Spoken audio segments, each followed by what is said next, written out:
Edson Fachin anulou a condenação de Lula, que com a decisão volta a ser ficha limpa. Em surpreendente decisão, o ministro diz agora que a competência para julgar os casos contra Lula não deveria ser de Curitiba e anula todas as decisões dos processos, deixando o Lula elegível.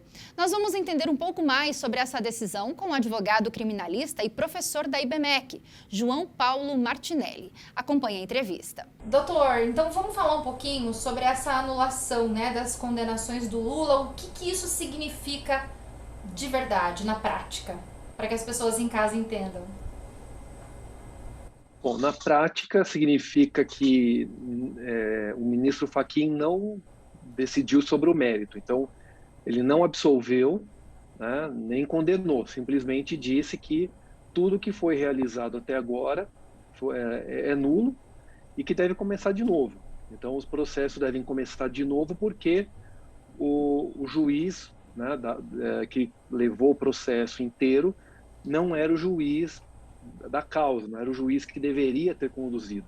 Isso significa incompetência, quer dizer, não compete àquele juiz conduzir um processo, porque existem regras tanto no Código de Processo Penal como na Constituição. E uma das regras diz respeito ao território de atuação do juiz, né?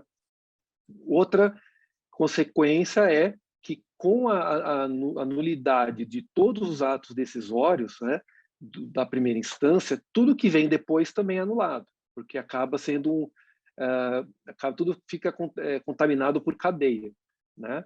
E se as decisões posteriores, incluindo a condenação em segunda instância, também é anulada, então o ex-presidente passa a ser elegível também, ele recupera os seus direitos políticos. Isso que eu queria perguntar para o senhor, as consequências disso, né? Então o ex-presidente Lula pode, por exemplo, concorrer à presidência no ano que vem? Por enquanto, sim, né? Porque ainda tem um julgamento de um recurso ainda, né? O MPF já recorreu da decisão do ministro Fachin, essa decisão vai para a segunda turma, né? Mas, no momento, ele está elegível e, se a segunda turma mantiver essa decisão, aí ele continua elegível em definitivo. O que o Fachin considerou para tomar essa decisão, né? Que não deveria ter sido julgado em Curitiba, é isso? Isso. Quando se analisa nulidade por incompetência, né, não há análise do mérito, quer dizer, do conteúdo. Então, nesse caso, não tem uma análise se o réu é inocente ou é culpado, mas sim é uma questão processual se o juiz, chamado juiz natural, aquele juiz que deveria ter julgado, foi o juiz que julgou. E, nesse caso, o ministro Fachin entendeu que realmente não deveria ter os processos contra o ex-presidente, não deveria ter corrido em Curitiba, né, e sim em Brasília. Por quê? Porque ficou estabelecido que a competência de Curitiba, né, seria para os processos, os casos que envolvessem diretamente contratos da Petrobras. Tá? Nesse caso, o próprio juiz à época, Sérgio Moro, na sentença condenatória, disse que não tinha nada a ver o caso do Triplex com contratos com a Petrobras. Apesar de o TRF ter concluído que sim, que deveria ter sido mantido em Curitiba, o STJ também, e o próprio STF já tinha decidido em habeas corpus, por maioria, que não havia esse problema da incompetência, né?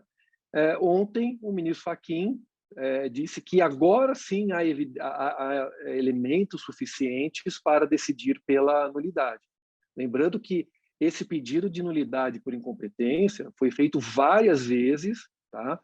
E, inclusive, há 4 anos. O primeiro foi feito há mais ou menos 4 anos, né? Então, já é uma decisão que veio tardiamente. Além disso, os ministros também vão discutir a suspeição do ministro Sérgio Moro, né? Do ex-ministro Sérgio Moro. Explica pra gente, doutor, o que isso significa também? Bom, a suspeição, né, é um vício do processo, né? A palavra até que é um vício, porque o juiz, em tese, deve ser imparcial. Tá? Quando o juiz tem um comportamento que demonstra parcialidade, tanto de um lado como para o outro, então esse processo deve ser considerado nulo. Tá?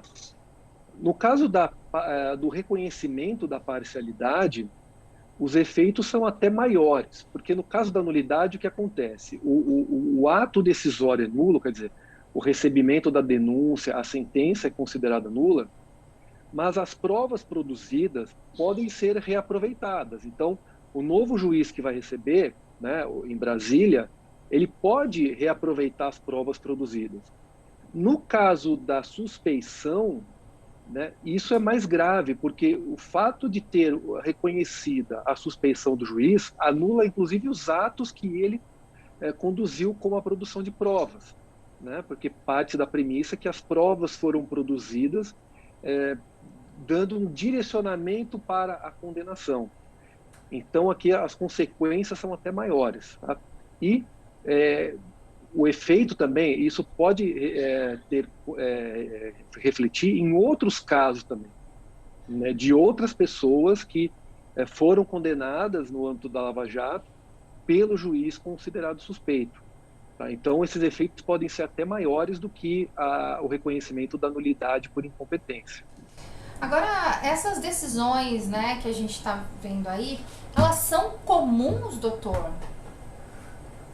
São comuns. Eu, inclusive, quando leciono para os alunos o tema competência, eu sempre falo para eles, né, que há situações que são geram muitas polêmicas, muitas discussões, e até hoje os tribunais superiores são chamados para decidir essas questões, né?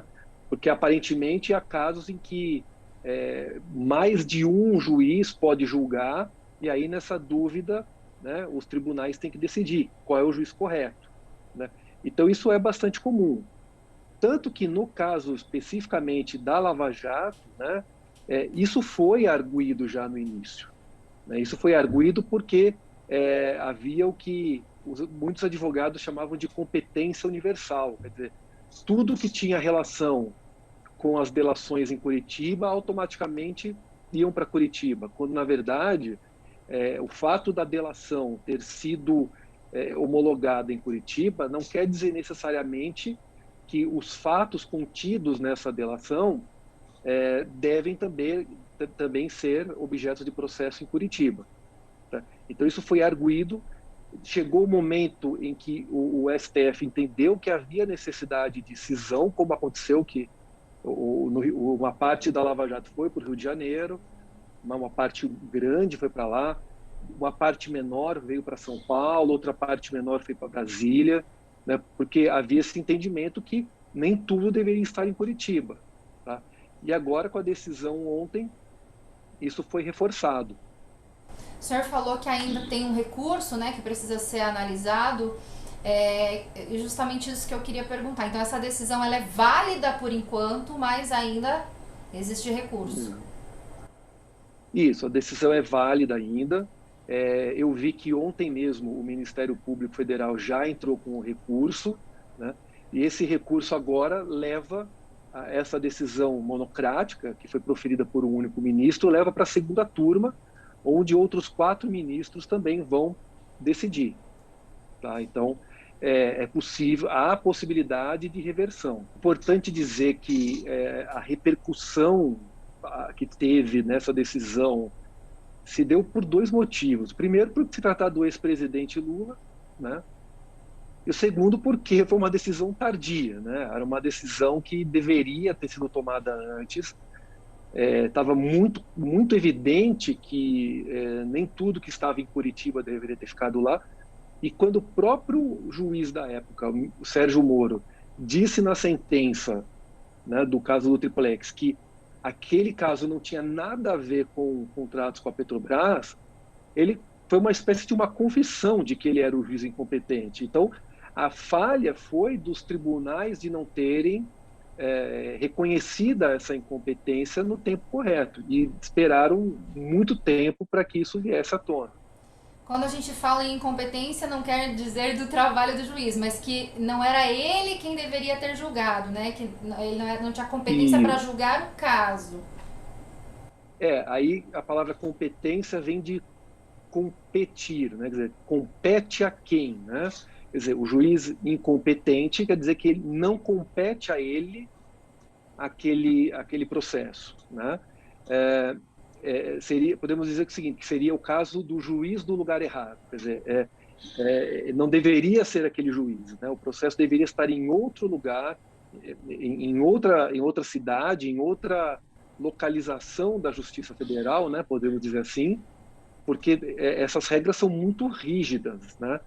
E você havia questionado a respeito de decisões nesse sentido, né? Existem várias decisões que reconhecendo nulidade pela incompetência do juiz, tá? Por reconhecer que não competia aquele juiz decidir, né? Só que normalmente essas decisões já vêm logo no começo, né? O processo ele é anulado logo no começo, quando o juiz recebe a denúncia, ele é o juiz que não é incompetente, não compete a ele, e os tribunais já reconhecem a incompetência aí.